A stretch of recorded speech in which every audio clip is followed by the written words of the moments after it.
Be brave. Okay, that's there. Be honest, which is probably the most important.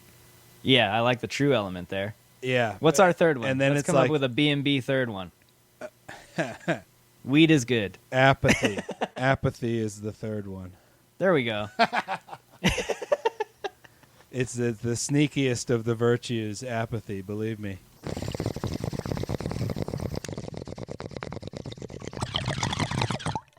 Hey, El Toddo. What's going on? We got a podcast, The Buff and the Blazer. If I was a listener, where would I go to find more? You can check us out on our website, thebuffandtheblazer.com. Drew over there writes a article that goes along with every single episode. You can find all kinds of little extras on the articles, and you can listen to the podcast right there. Also, you can subscribe wherever you get your podcasts. And, of course, we're on Twitter at Buff and Blazer. Follow us there. Get those clicks, people. The Buff and the Blazer.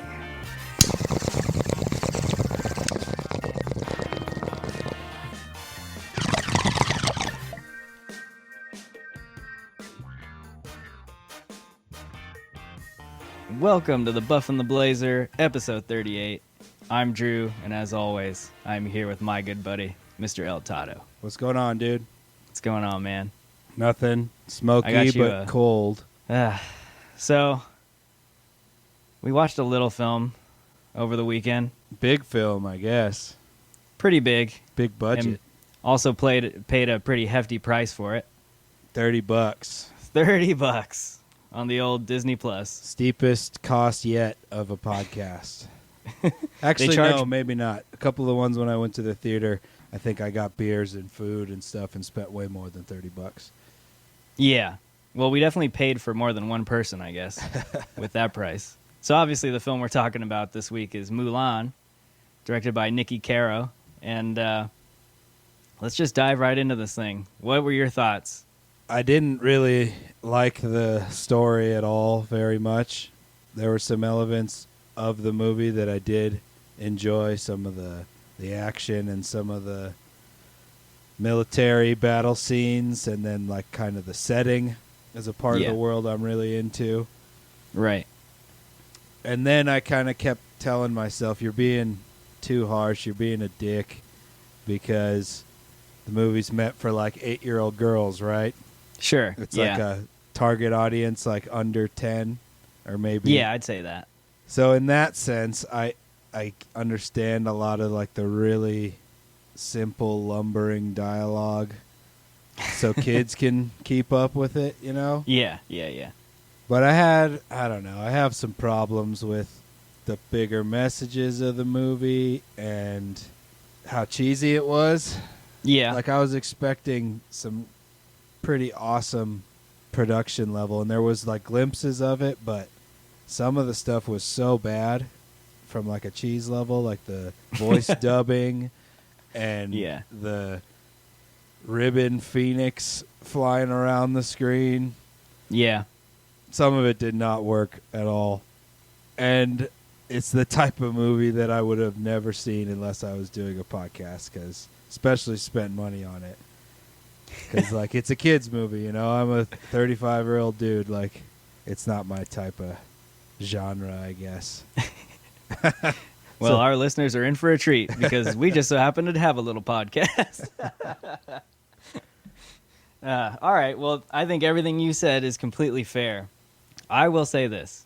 My expectations for this film weren't extremely high. And I think that goes to what you were saying about demographic. This film is not in my demographic. It's a little outside of the demographic that I fall in. Having said that, though, I am familiar with the animated version of this movie. Okay, the I've original never seen Mulan. it. And they stick fairly close to that structure. My problem, though, with this film is that I feel like from start to finish, it was trying to find an identity, and it couldn't decide. So I'm talking about they took the Mulan animated story and tried to turn it into something a little more real world or maybe a little more historical. And I felt like after watching this, I would have loved to have seen a really realistic, gritty take on the Mulan legend. Oh, rated R version, dude. Yeah. That would be the shit. Like something awesome with the Mongols, like Yeah. totally going at it. Is there a historical legend that it's based off of? So as far as I know, Mulan is an ancient like Chinese legend. Is there a century? I'm not sure. Because it might not be the Mongols if it's really far back. It might be the Xiongnu or something. Okay, so this is according to the old Wikipedia, but it was Hua Mulan was a fictional folk heroine from the northern and southern dynasties, 4th to 6th century AD. Okay, of so Chinese history. Yeah, that's way older than the Mongols. So, Or the Mongol Empire, I should say. yeah. But the steppe peoples, Mm-hmm. I think that's a little after Xiongnu had dissolved or split or something. But Okay, anyway. all right. So, yeah, I mean, at any rate, I think a much more grounded, gritty approach to this film would have been awesome, but that's not something Disney would have done. No. So that's where my problem falls, because I felt like they were trying to go there a little bit, but didn't go all the way. Mm. And then on the opposite end of the spectrum, I felt like this movie wasn't Disney enough. Yeah, it didn't. Yeah, I get what you're saying. It's really in between. It didn't feel like it had like the dialogue and the cheese of an animated Disney movie, but then there was like some fairly high level action scenes. Right. And like, I don't know, call me crazy, but I know in the original Mulan there's an animated dragon, and it's voiced by Eddie Murphy. You don't have to have a beat for beat character that's like an animated dragon following her around, but give me something that's a little more, fantastical and magical. Something a little more Disney. Like something to laugh at least. The Ribbon Phoenix wasn't fantastical the Ribbon Phoenix enough for you. It was so didn't do it cheesy for me. looking. Yeah, like if they were going to do that, they might as well have gone through the trouble of animating a dragon and have Eddie Murphy reprise the role or something like that. I didn't. You know what I mean? I didn't know he was in the first one. I Yeah, could have so he used some of voiced- his comedy in this one. Yeah. And this movie just wasn't funny either to me. No, Like there was nothing funny about it. no, all the jokes in the movie are really cheesy, like falling down or knocking something on your head, kind of slapsticky. Yeah. And so that's where my problem kind of is. It's if this film is targeted towards younger people. I mean, I get that in some scenes it's really epic, but I do feel like they are trying to go for a more grounded approach on some level, but I just don't see how kids would find this fun and entertaining. Okay, that's a different perspective I thought of. I can only think of like as an adult what I would want it to be. Yeah. Like a much rawer version, like a rated R version. Right, and that's what I would have liked too. But yeah, that's funny when you say what would a kid think of it, because it doesn't really. It might be a little too heavy for a kid. Yeah, so do you see what I'm saying? It's not heavy enough for adults. Yeah. And it's not light enough for kids. Yeah. So it's in this weird middle place, and I think it suffers from that. I'm with you there. But I will say that I didn't hate the film by any means. There were some entertaining parts, and I do think the production value for the most part is there. And I would have been really interested to see how this movie performed had it been released at the box office. It would have come across much better on a big-ass screen. Probably, yeah. But yeah, so I don't hate it. I also... It's not a film that really met my expectations, but my expectations were kind of low to begin with. See, I kind of had Disney in this pretty high place because I haven't watched really any Disney products for a long time. Sure.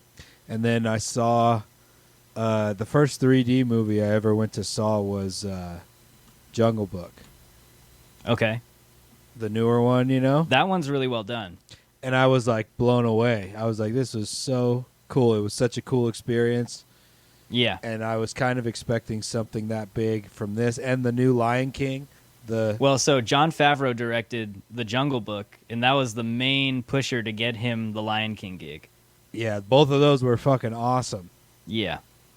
And so I was really expecting quite a bit from this one, just from how epic the trailers were and everything. Right. And yeah, I mean, The action and the war side of the story I really enjoyed. I didn't hate that, but the whole basic storyline and overall message didn't resonate with me, and the dialogue is like for an 8-year-old. So, Yeah. it's kind of hard to connect when it's so on beat and cheesy. And that goes back to, I think, what I was saying, where this film doesn't know what it is. It doesn't know what it wants to be. It's all over the place. But in terms of my general feeling towards it, I kind of place it in the same company as, like, they redid Beauty and the Beast as live action. They redid Aladdin. Aladdin was okay. Like, it wasn't bad. I haven't seen either. I didn't even know they redid Beauty and the Beast. Yeah, Lion King is fine. The Jungle Book was really good. I think the best pound-for-pound adaptation that they've done, like live-action adaptation, has really been Cinderella from Kenneth Branagh. Like, that film, it has I guess it has a cheesy message, but it doesn't do it in a cheesy way.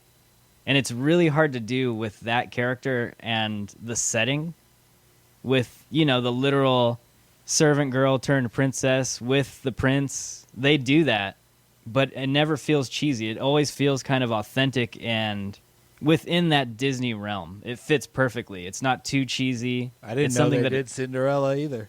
Yeah, and as far as I know, I think that's even one of the higher rated ones, at least with critics. Fans probably too.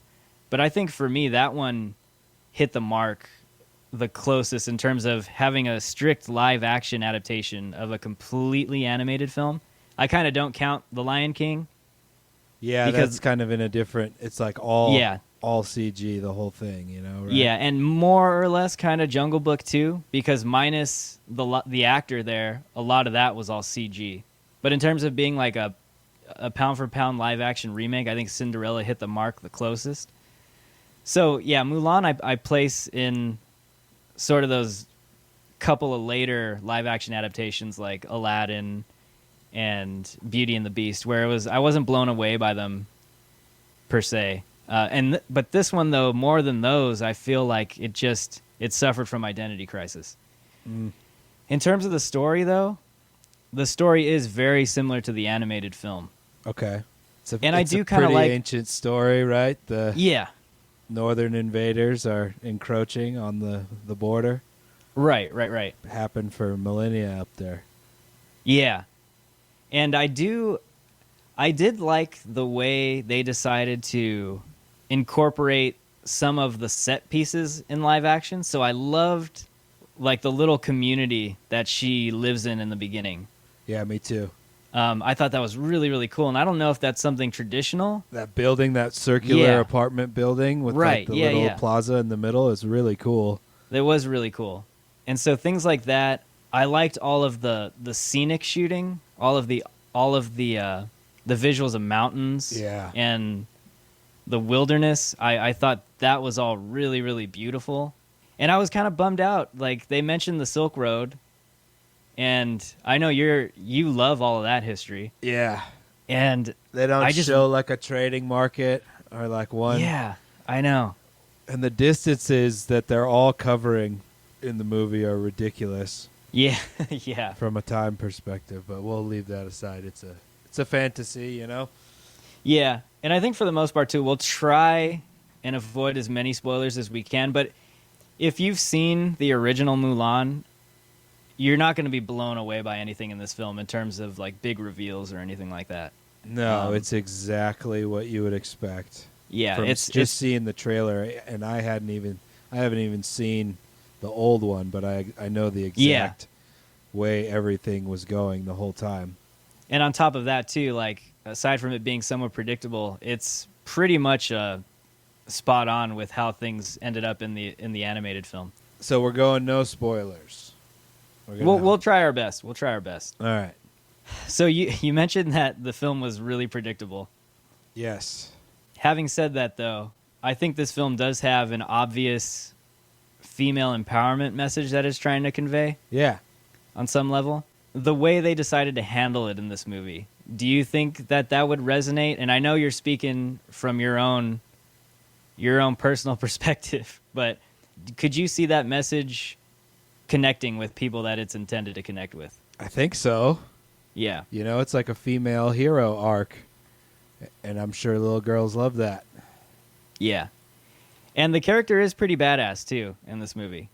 Yeah, she's pretty badass. And little boys can love it, too, because how badass Yeah. she is. The whole kind of kung fu aspect of everything and the harnessing the chi. Like that's kind of like a cool martial arts, I guess, Yeah. bigger metaphorical message, which I think is, if it's meant to really, connect with a kid, I think Right. it could do that because it's simple enough, right? Yeah. So, despite, I guess, the way some of the dialogue was handled, and maybe the way they set that whole thing up with the female empowerment aspect, I do feel like it works on that level to younger kids. Like, I think that's something that would appeal to them. For me, and as adult, though, like I think it is a bit on the nose. Well, it's like, doesn't Disney usually put just some stuff in there for the adults? And Yeah. I felt like there was really none of that in this one. Yeah, and I think the things they were trying to add for adults just really didn't hit my mark. Yeah, it's kind of hard to take a battle scene seriously when there's swords going through people and no blood being splattered anywhere. Yeah, or when the laws of physics are completely ignored. Yeah, I mean, I don't have as big of a problem with that side of it Yeah, because it's like it is a Disney movie. There's a witch in the film. yeah, there's a witch that's shape-shifting, and it's like if I'm okay with that, I'm okay with dudes running up and down vertical walls. I'm cool with that side of it. Yeah. Let's talk a little bit about them. So, I'm assuming they're Mongols? No, they're just, they're just nomadic? You say, 4th or 5th century AD. Yeah. Yeah, they weren't the Mongols of Chinggis's Mongols yet. Okay. Because we're 600-700 years before that. All right, so But that's the precursor. Yeah, and I think this is after Xiongnu, and they might have been. There's a bunch of like cycles of different names of historical groups, but culturally they're steppe horse archers, they're nomads, they're herders, Yeah. pastoral nomads, and they raid the sedentary areas for resources. And that's been going on for forever over there. Okay. But yes, All right. like they could be, ethnically they're not far off from what we consider Mongol or Turco-Mongol in that area. Those two language families, Yeah. Turkic and Mongolian, the Altaic languages. Okay. Culturally, they're very similar throughout whatever names we give them. Gotcha. Or they okay. gave themselves, I should say. So, the way they were portrayed in the film, did you have any thoughts on that? Did that do it for you at all? I mean, it was, if it is in that century, then I'm no expert on like Mongol arms, but I did appreciate the amount of archery there was in it. Right. I liked that. I didn't like Borikhan's sword very much. It was a little too like Shredder, Teenage Mutant Ninja Turtles. It could have just been, something a little more modest, a little more nomad-like. Yeah. But I loved all the yurts or gurs that they had and like the little battle camps. Yeah. And if it is like a mythical part of history, I'm not going to drill down too hard and be like, they didn't have that kind of leather armor. Yeah.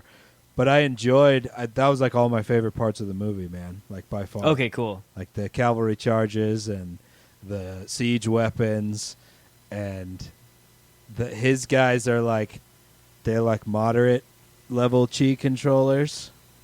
Yeah, it seems that way. Yeah, it's kind of hard to put a historical, like, did I like it stamp on it when half of the dudes are like flying around and running up walls in like a total, Crouching Tiger, Hidden Dragon style movie. Yeah. We'll talk a little bit about that too. But one thing I did like about the portrayal of those characters is that you do get a clear sense that they're dangerous. Like, they're a force to be reckoned with, and they're feared, and they just seem like they annihilate anyone they come across because they outmatch everyone. So I feel like that came across really well in the film. And you also Yeah. get that kind of in the animated film. So they're definitely a force that's feared, and you do get a feeling that the Empire, in a sense, is completely outmatched, at least on the frontier. So I enjoyed that element of the film quite a bit. Yeah, and that kind of gets at one of my bigger messages with the movie. We use the word like civilized and barbarian a lot Yeah. still. I mean, we've just done 2 movies in the last month about about steppe barbarians coming, you know. One specifically in the title. And I think the connotation, the negative connotation with Yeah. barbarians isn't that cool. I think it should be much more linked to, like, I don't think we should use the words like civilized. Uh-huh. I think it should be much more like urbanized, because Sure. that has way more to do with the dynamic of the differences in the 2 cultures. Right, right. Sedentary peoples just develop in different ways, For sure. and people that live nomad lifestyles have similar ways of life because that's what works on the steppe, you know. Yeah. And yeah. to still in a movie in 2020 still be holding it as like the good and the evil, Right. with the whole side on civilized and urbanized. I don't like that message that much. Yeah, I get you. And that's definitely something that comes across too, I think. And I guess, yeah, it's dangerous territory to enter, especially when you're doing that and you're marketing this towards younger generations. Yeah. Like, that's the wrong group of people to be targeting something like that at. Yeah. Which is why I feel like they should have gone more just get away from the real world stuff and go completely Disney and just make it fun. Yeah. And that was missing in this film. Like, there were some cool action sequences, but I never felt at any point that I was really having a good time. There wasn't a whole lot funny about it. It missed a lot on that front for me. Yeah, I'm with you there. I would have liked it to be way more Disney fantasy, lots of CG, and just a way more of a kid message. Right. Not of all of these deeply. It makes me uncomfortable a bit, I guess, because seeing a movie that's directed towards children, Right. and knowing that they're like getting messages that they might not understand currently, but these are like deep-seated things that persist, For sure. like stuff that adults catch and be like, well, that's not that cool. Yeah. And I mean, at least we can kind of distinguish that. That's where the danger is the kids just want a good time. And I feel like they don't. Yeah, I could see some crying kids in this one. Yeah, for sure. I mean, It's, piles of skulls and, you know, bodies hung in trees and stuff when they come into the town. Yeah. Even though there's no gore and blood like that. Right. Yeah, I could see some kids crying from that. Yeah, it's pretty brutal. It's a good little nod to the steppe peoples, though, with the pyramids of skulls. Yeah. Yeah, they did that. Oh, wow. Timor, Mongols. Oh, yeah. There is a bunch of like little things in there that are All right. historically accurate, I guess. Yeah. Or just based off of things in history. Right. But yeah, that could freak some kids out. Yeah, for sure. Let's talk a little bit about where the film ends. I mean, it ends exactly how everybody thinks it ends. I don't think you need to talk about it. It's a Disney movie, you know? All right, so it was pretty much a letdown for you. No, I mean, I would love to see the steppe peoples overrun the city, you know? They ain't going to end a Disney movie like that. Oh, man. Love to see them trample all the rice fields and turn them back into pasture and shit like the real shit that they did.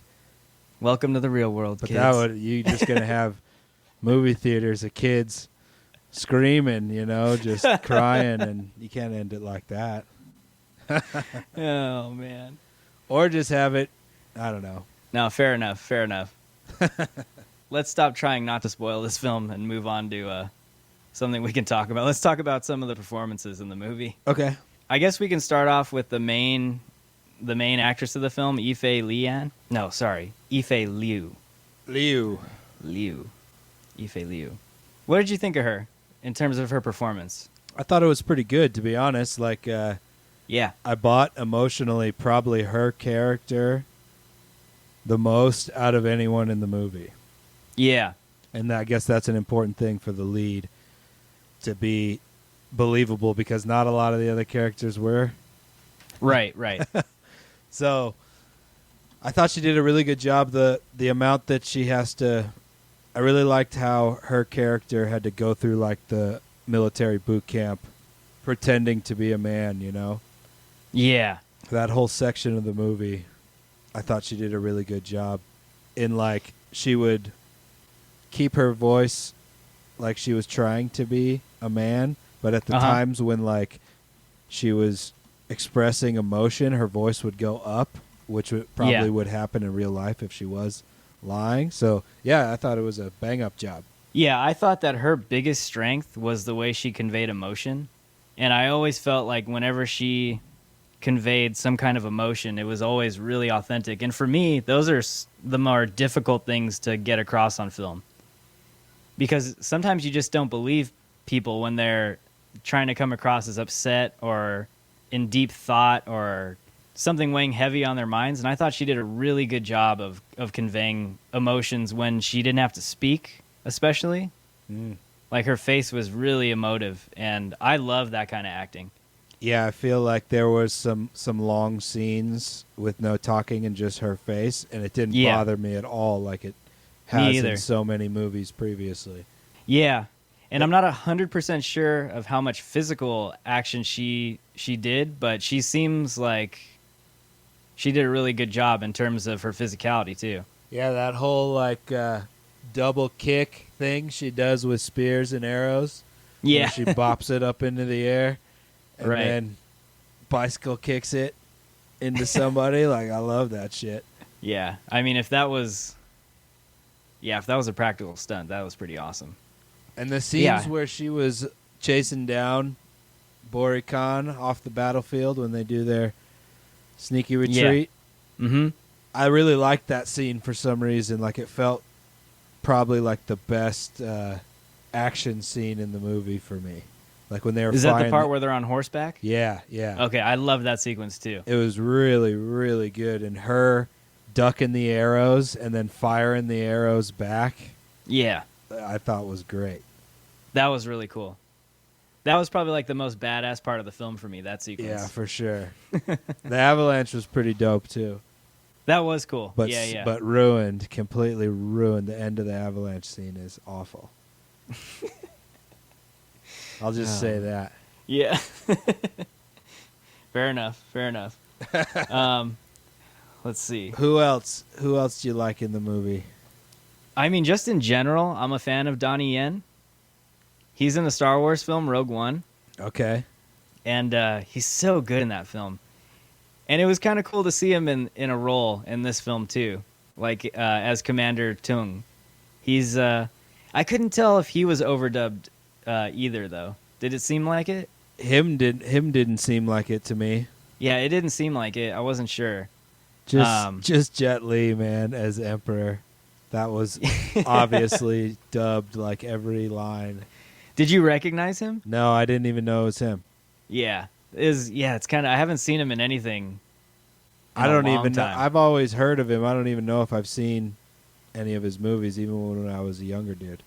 Yeah, he had a bit of like a golden era where he was like considered, the next great martial arts character. But yeah, it was kind of cool to see. There were a lot of like recognizable actors in this film, and I do want to give a shout out to Ming-Na Wen. She has one scene in the film, but she was the original voice actress of the character Mulan from the animated movie. And she's the character at the end that presents Mulan to the Emperor. Oh, okay. That's her. So that was cool to see. That was a nice little nod. And then, what'd you think of Jason Scott Lee? I was just going to get Bori, to him. Dude. As Bori, I thought he was awesome. Yeah. It's like so badass. Yeah, can Disney just do a spin-off and drop the whole Mulan side of the story and just give him a movie How about this? Could it not be Disney? Could someone else get in and do a story on? on step people, dude? Yeah. Invading? Yeah, like somebody's got to do that movie. Yeah, Universal, Warner Brothers, get on it. But It'd be so expensive to do it right. oh man, I haven't seen a film that's done it right. I don't know. Do you know of any? No. Yeah, it's I know there's a ton of like cheesy, almost like reenactment level yeah. historical documentaries and stuff, but to do it right, the only thing that came close was Marco Polo on Yeah. Netflix, but they started the story too late.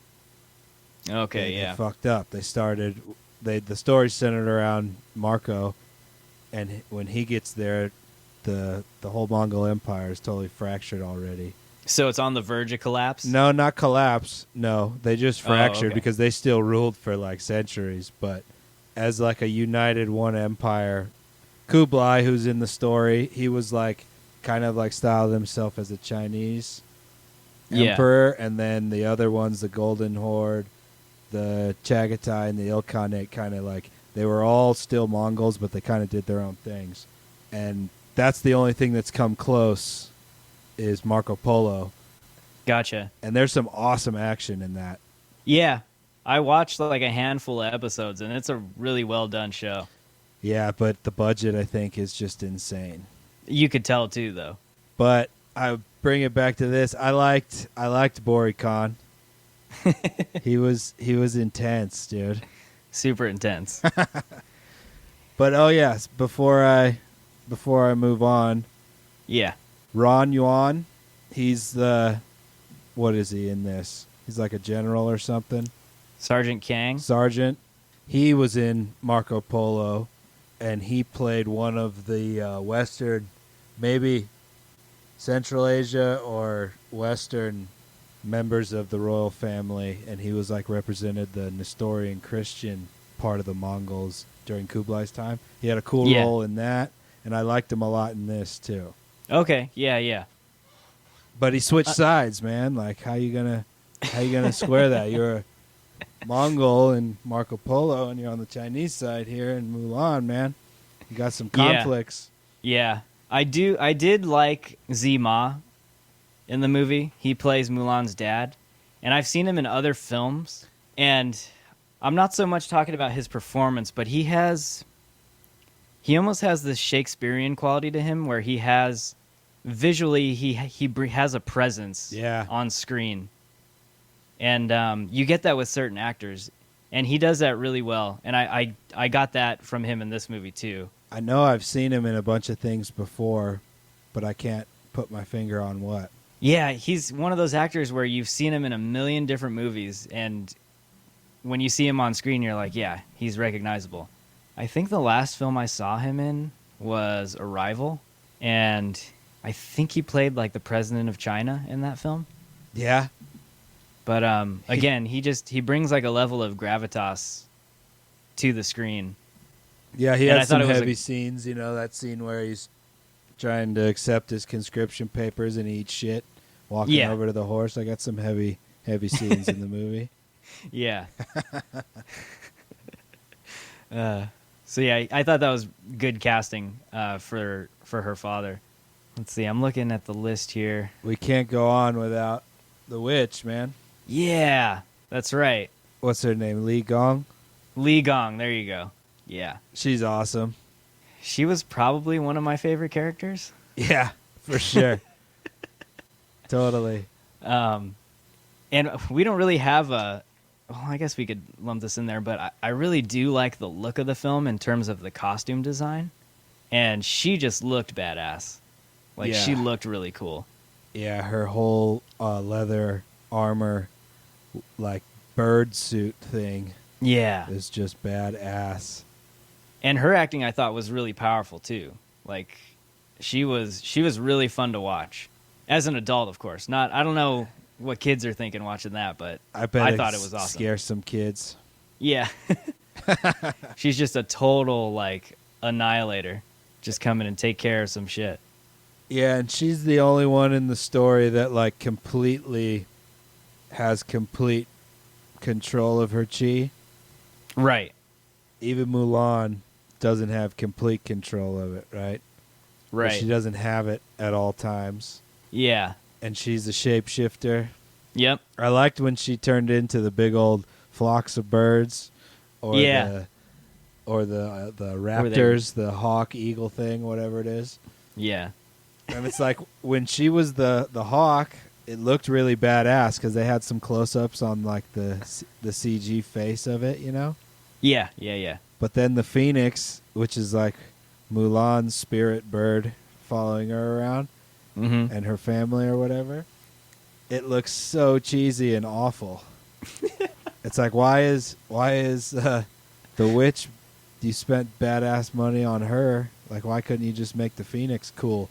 Yeah, it looks a little out of place, doesn't it? It looks bad, dude. Yeah. It's like so out of place.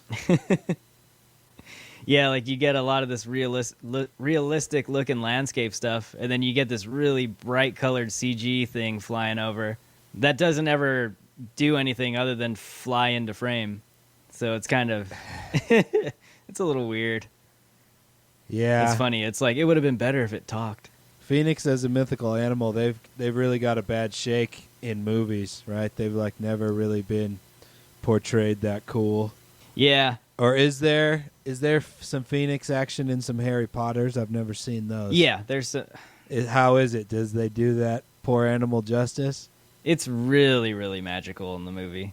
Like it you see it like burn and then get reborn. But yeah, not a whole lot of action going on with the bird in those films.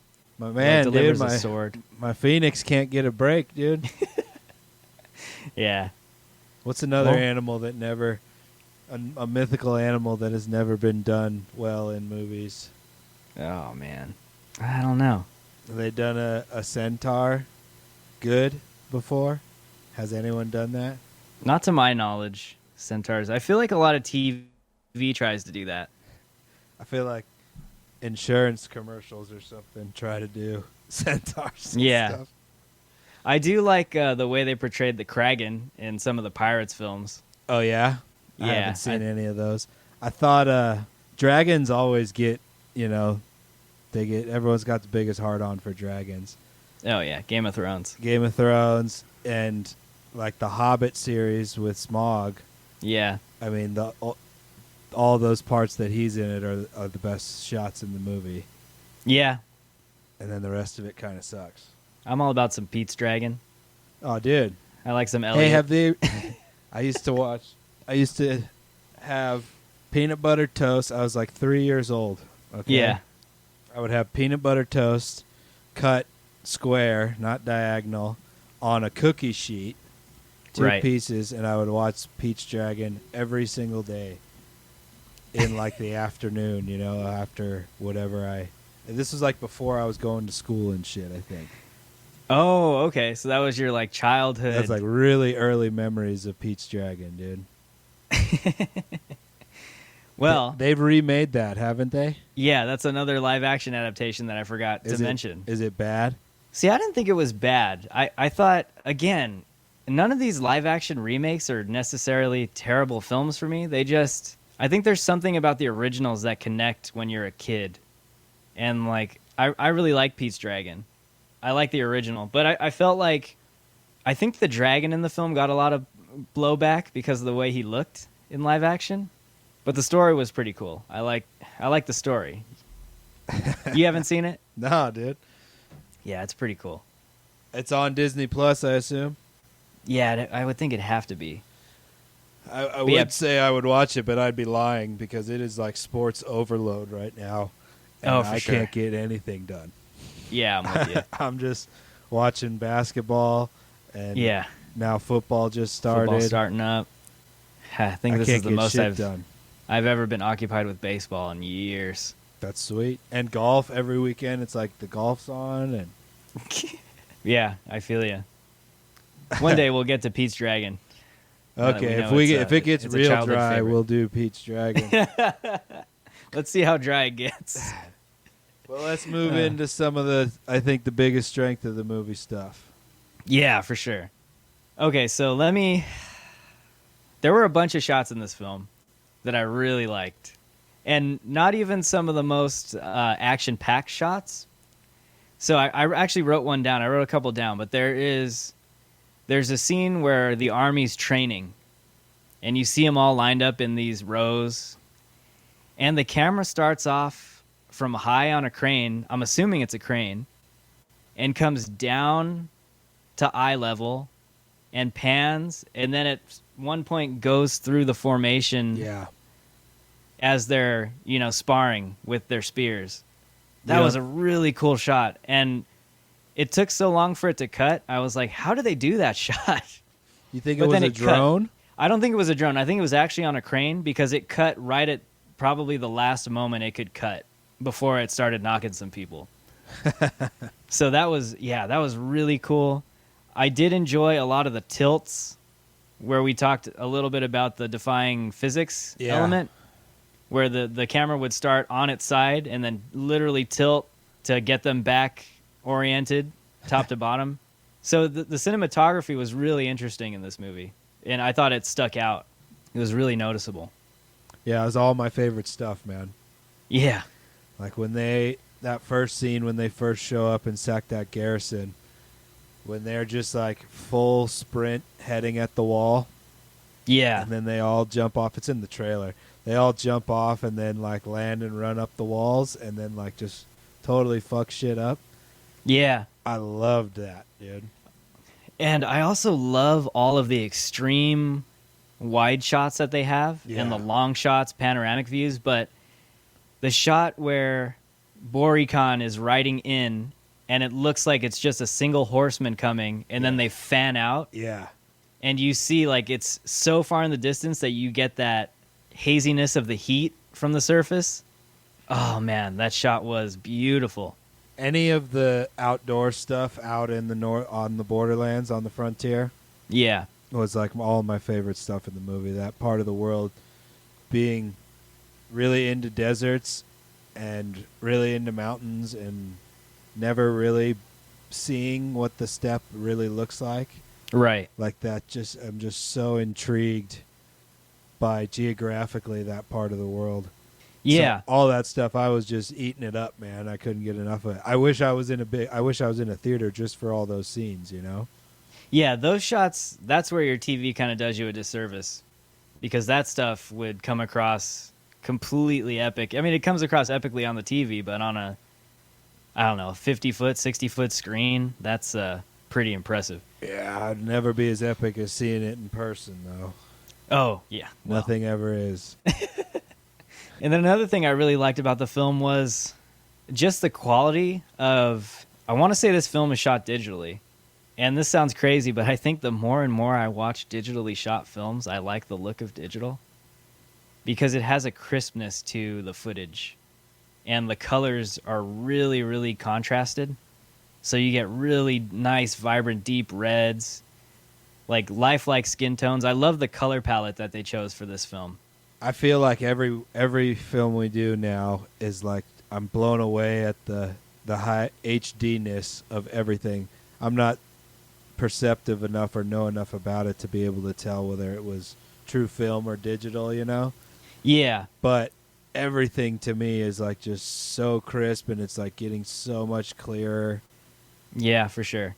Even like the little whips of air splitting that the arrows are doing when they're flying through the air, that's like super attention to detail type shit. Right. Yeah, no, it all looks really, really beautiful. And I loved even the scenes where Mulan is in frame by herself and the camera is on her face because you're looking at her emotion. I loved how the director played with shadows and how you get silhouettes, and it's really atmospheric. I loved all of those kind of moody shots. Those were really cool. I do have one critique on some of the editing of this film. Oh yeah, let's get into that right now. Let's let them have it. Good Lord, there's a scene inside one of the garrisons, and it's I think when the witch is wrecking shop, there had to be at least like 20 plus cuts in a 10-second sequence. And it was giving me a headache. I was like, what is going on? Yeah, it's like they went way overboard with the whole fabric, like the silk ninja-ness she was doing, like fucking Right. dudes up, and it was kind of like hard to process. Yeah. It wasn't shot all CG to where it would be like, oh, it's just some fantastical magical scene. It was like Right. kind of attempted to be choreographed with these mixed in CGs of the giant silks, like grabbing dudes and throwing them down there, and all that Right. stuff. It was like really clunky. Yeah, okay. So you noticed that too then. Yeah. Yeah, it was like giving me a headache for a second watching some of those sequences. Did you have like another specific problem with editing? Because that was like one of the main ones that stuck out to me like a sore thumb. That, and I guess we'll get into it, but the sound editing. Oh, okay, was yeah. really The bad. sound design. But I do have one other scene that I want to shit on a little bit. Okay. The avalanche scene, which I love most of it. I love the trebuchet catapults and stuff. Yeah. And all that stuff. But the ending scene of the avalanche, when it's made its way, over Mm-hmm. who it was intended to, and then into the valley onto the Imperial Army and stuff. Yeah. Like, that scene was so awful. You know what I'm talking about, right? I guess I shouldn't give it away. But yeah, like, I think I know what you're talking about. there's something, avalanches, one of that size, like a whole mountainside. Yeah. There ain't I'll just say there's no horse running across a moving avalanche of that size. That ain't happening. And it's not even done like in a cool way. It looks really bad too, Yeah. Yeah. And that's another borrowed scene from the animated film. Oh, there's a is it? sequence. Yeah, there's a sequence that involves an avalanche too. And does a horse run across the fucking avalanche in that one? Oh. 'Cause that ain't happening. I've seen a bunny do it on film before, Oh, bunny. but they're evading an avalanche. so much lighter, Yeah. A horse, Well, I no just fucking way. Yeah. And I also thought it was weird that people were actually getting up after that. Oh yeah, they just took it on the face. It looked like it was knee high. Yeah, and then cubic tons of snow just came down off the mountain. But that's all right. The Hawk Witch makes everything better. I guess she is cool. Yeah, she makes everything more believable. Yeah, it's clunky, right? There's some of the magical stuff is cool, and some of it's really bad. Yeah. It's funny, and I know it's like I'm saying I want a film that's more Disney and not realistic, and then I'm also kind of crapping on all the physics and the all of the inconsistencies there with the real world. But it is what it is. And again, like I said, there's another thing I want to shout out to, and that's the costume design of this movie. Yeah, it was dope. Oh, so good. The costumes are so just intricate and rich, and I loved Mulan's getup, like her red. Once she breaks out of the armor was cool anyway. I like the armor. That's like my favorite costume in the movie. His armor was dope. Yeah, it was so cool. And even once she broke out of it for me, like the robe she's wearing, oh man, everything just looked so good. Even like Boricon and all of his boys, like they all looked really, really cool with their black. Just looked really intimidating. I would have liked him to have been a little more tattered, but like when they showed, because like his special guard, those guys were all decked out in all black. Mm-hmm. And like, it was cool, but I would have liked to see him more in like, mouse skin coats and stuff. Yeah. And, I get what you're saying. And a little less comic book badass and a little more period, because like, you can tell they paid quite a bit of attention to all of like the architecture and the Chinese side of everything, right? All the costumes and all of the badass city footage and the crazy gold palace. Right. All of that stuff, it's like a lot of effort went into that, and then you just turn these guys into like the same dudes that chase the Ninja Turtles around. Yeah. Yeah, it's got its problems. which we could spend a whole other podcast on. But for the sake of this one, we'll stick strictly to the movie. Yeah. So yeah, let's go into the next little bit Awful. that we All right, didn't even have to say it. Well, we're talking about score. Awful. And El Toddo does not like it. Exactly what you would expect in a Disney movie. Just awful music. Yeah. I will say Lion King, though, the movie is dope. Or the music is dope. Okay. Yeah, it is. It is.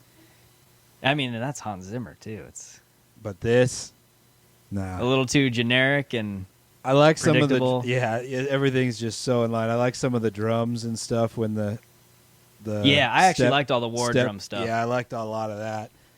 But all the triumph and all, it's like nothing. That's what really ruins a movie for me is how cheesy the music is. Oh, man. Will we ever do a musical on this podcast? Dude, I'm traumatized from musicals, dude. I ain't gonna lie. I grew up in a very artsy family with like West Side Story and Grease on all the time. I'm a bit traumatized from musicals. The only musicals I'll do will have to be written by South Park guys. Oh, Jay yeah, Parker yeah, and yeah. Matt Stone. Gotcha. That's the only ones I can bear to watch because Some they've Book of written, in Mormon? my opinion, the best musicals of all time. Yeah. Yeah, I took my yeah, parents to see Book of Mormon. It was awesome. Yeah, well, speaking of West Side Story, that movie is being remade. Oh yeah, we fucking have to do that. I Yeah. guess. By Mr. Steven Spielberg. Really? Yes. Oh, he hasn't done a movie in a while, right? He hasn't. I think he was getting tired of his historical dramas, and he's like, let's do a musical. You want to make a bet? Or what's that? I bet you it's way more hip hop than the old one. Oh, maybe. The only reason I would say no is because it's Spielberg. You think it's straight traditional? He doesn't seem that cool. I feel Yeah, like I don't Lin-Manuel know. Miranda is going to star in it. I don't know. They announced the cast of that film, but we're getting a little off topic. But yeah, that's coming out. Ansel Elgort, I think, is playing the main. He's playing Tony, but I can't remember who else got cast in that film. But that'll be interesting. That'll be one that we probably will Yeah, I do. guess we'll have to do a musical depending. We'll have to traumatize you a little bit for the sake of our fans. Oh, fuck. All right.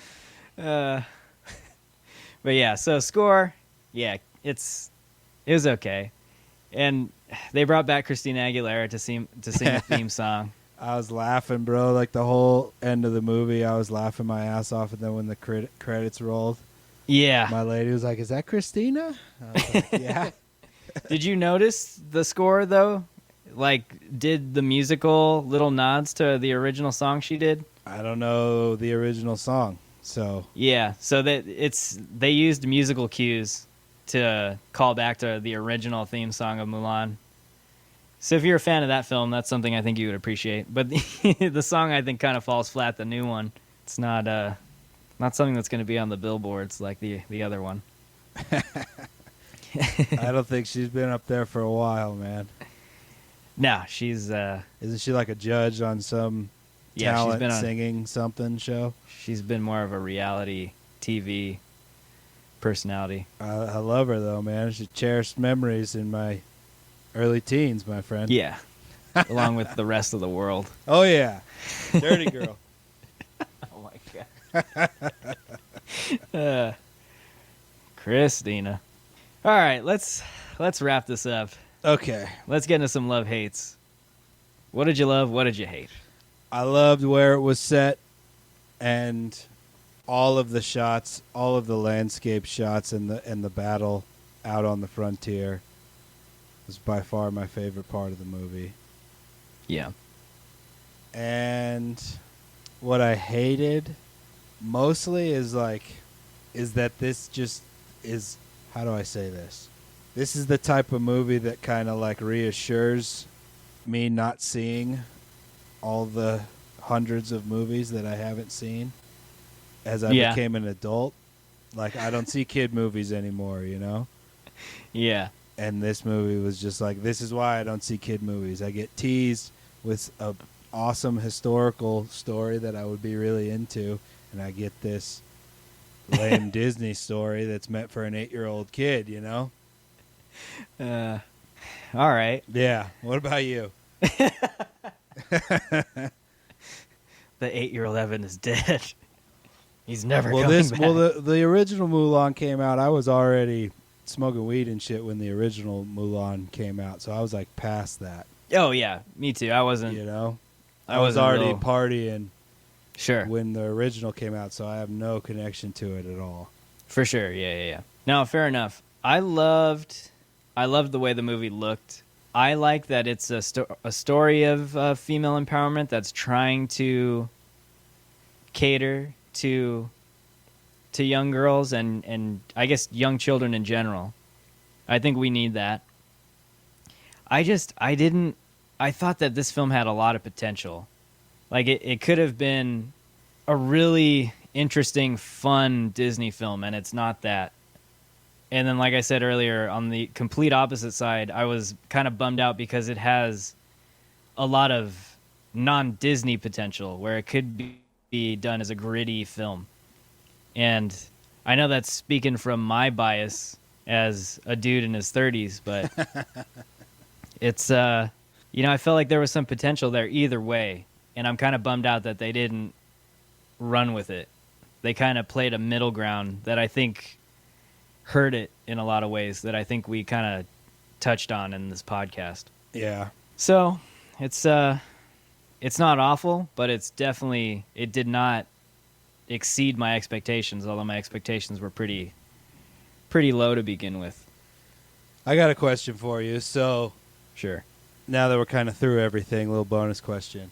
Yeah. So the three, getting kind of back to the messages, the part about the movie that you love, and how it's, sending a empowering message for females. It's also sending other messages. Yeah. And the three things on her sword are family, honor, and loyalty, right? Family, I think, is the one that's added after. Oh. But it's like brave, loyal, true. Are those the three? Oh, yeah, that's what it's loyalty. Pretty sure. Loyal, brave, and honesty. true. So I was thinking about that. Is loyalty the best virtue to put on there if you're going to call out three? That's a really good point. You know And what I'm saying? I would have to say, especially in the time that we live in now, Yeah.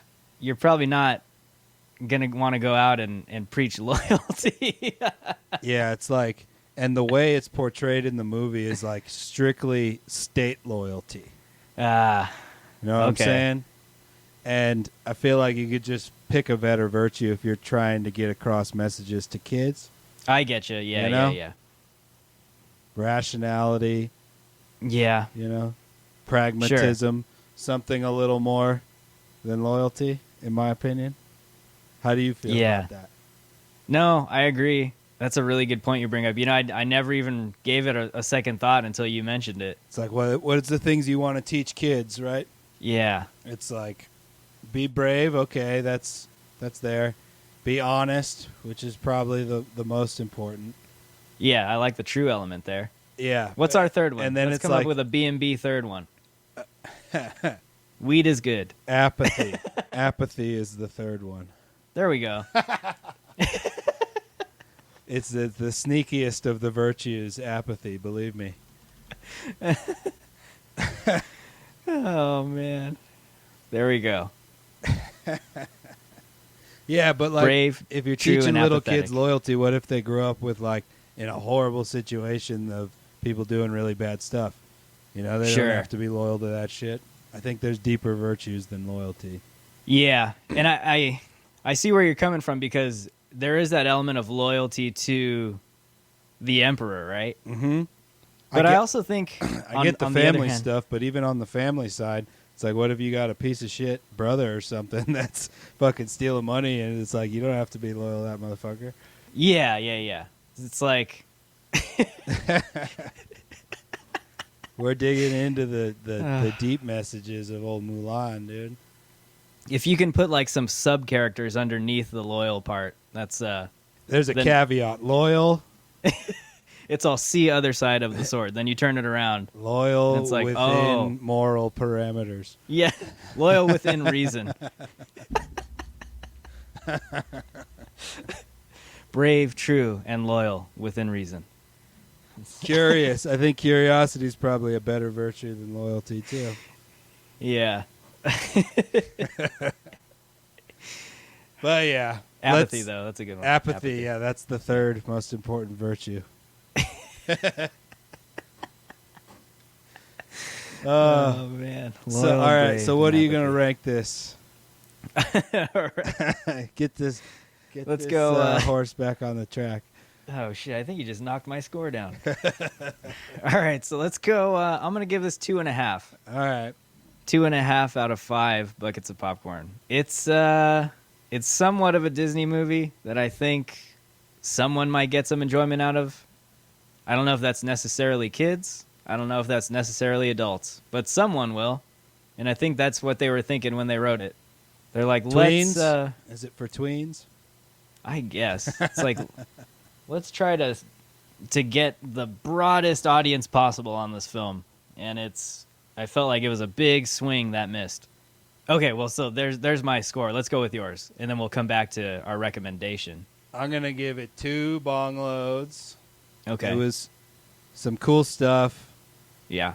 Fairly entertaining from an action standpoint. But I would give it a 2.5 because the story was pretty bad. But I'm bitter that I paid $30 to see it. So I'm knocking it down half a bong load. Okay, the reason I didn't include my $30 in there is because that comes back to whether I recommend this film or not. So, this film is slated to be free at the end of the year. Yeah, December 4th or something, right? Yeah, it's slated to be free on Disney Plus if you subscribe to Disney Plus. So, knowing that, I can in good conscience tell you to go out and spend $30 to watch this film early. Unless it was a film you were planning on going to see in the theaters regardless when it came out. If you're a huge fan of the original, or if you have kids that want to see it, then maybe in those instances, I would say, okay, you could pay the $30 if you were planning on spending $30+ at a theater to go see it from the start. Mm. For anyone that's looking to see it because you're curious, or it's something that that you would watch, but maybe not necessarily need to watch it right away, do not spend $30 to watch this thing. No, you don't need to. Yeah. I would say if you had a kid that was really pumped on it, that's about the only way Sure. to spend the money on it. Yeah, it hurt a little bit after the film finished, and I was like, wow, that was I could have watched 4 other movies for that price. I felt pretty bitter about paying for the Legion, but I don't remember how much money that cost. $30 is a lot harder to swallow than whatever the Legion cost, because I definitely feel sicker about it. Even though it's $30, but it could have been like, That movie has to make our most infamous movies of the year. Oh, Legion. Sure. Got a 0, dude. We're still talking about it. So bad. Go back and listen to that episode. I think it's you'll get some. Our podcast might be more entertaining than that movie. So yeah, it's a judgment call, I guess. But I think in general, I think it's safe to say you can wait a few more months and watch it as an included part of your Disney Plus subscription. And I think we're in agreement there. Yeah. Just set a date on your calendar, just if you want to watch it, just forget about it and it'll be a little surprise. Yeah, set the old streaming reminder notification. But yeah, that's all I got, man. You have anything else? Any last thoughts or anything you wanted to get in there? All right, I think we're running out of time here as I look at the clock. You know what I got to say? What's that? Disney has a pretty high bar to hold up to themselves. Yes. It's got to be hard to match all the time, I think. Right. Yeah, they have a Star Wars problem. You think? Well, we won't go there. I should have known better. I put this movie right in there with the Star Wars. Yeah, it has that film where you're not going to please everyone just by nature. because there's originals that people will cherish for the rest of their lives. Well, Bill and Ted did it last week. Yeah, they did. It can be done, but Disney has a bunch of them, and they're not going to hit most of the time. But yeah, shall we get out of here? Let's get out of here. That's all we got for you. El Toddo and I just broke down a little bit without being too spoilery. Mulan. It's streaming right now on Disney Plus for $30 hard-earned dollars. You should wait. Wait till December to watch it. And That's like 5 double-doubles, 6 double-doubles, dude. Just spend that money elsewhere. yeah, we take that back. Do not spend $30 on this movie. Just do not do that. Go get Do yourself a favor. Go to In-N-Out. Get some food. Feed yourself, and the world will be better. But yeah, so that's been episode 38 of the Buff and the Blazer podcast. I'm Drew with El Toddo, and we will catch you guys next week. Have a good week, everybody. Peace.